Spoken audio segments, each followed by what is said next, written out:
Ayan na siya. Dumating na yung binili ni auntie na e-car. Yan muna sa ngayon kasi wala pang lisensya si uncle. So yan muna ang binili. At para pidin sa gas. So yan muna. Oh yeah, no. Ayan. Ayan yung car. Talagang nasunod. Nasunod sa'yo eh. Ayan. Ang cute niya. Karamihan talaga, puro pa-subdivision talaga mga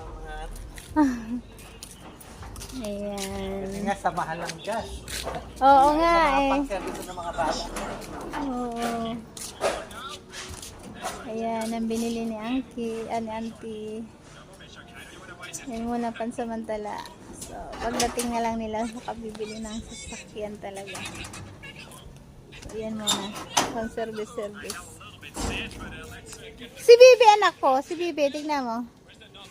Ang cute niya. Ayan. E-car. So, yan muna pansamantala. Habang wala pa sila.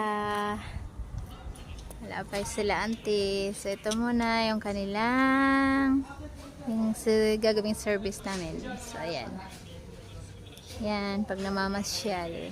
So, ang cute. So, ang galing. So, this is it muna. Ito muna, guys. Dito ka, Bibi! Magpapaano kayo ng konti.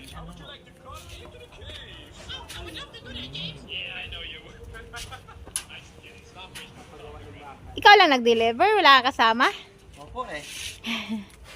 Pero ano lang, mayroon pa naman ho kasi yan. May ano, kaya ho, kahit isa lang ho, kaya naman. Kaya na.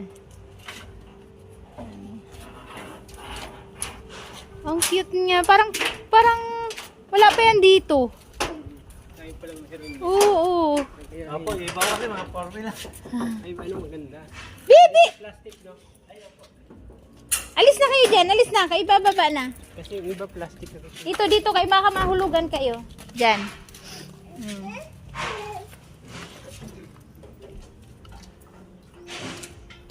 Ito yung Ito ang anak ko dito sa ano. Alis dyan, Bibi. Hindi ka naman makakatulong dyan eh. Ay, teka po. Alis ka Ano dyan, lang natin bibi. yung bata. Yan.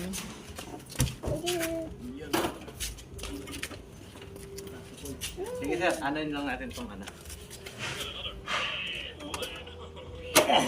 Sige po.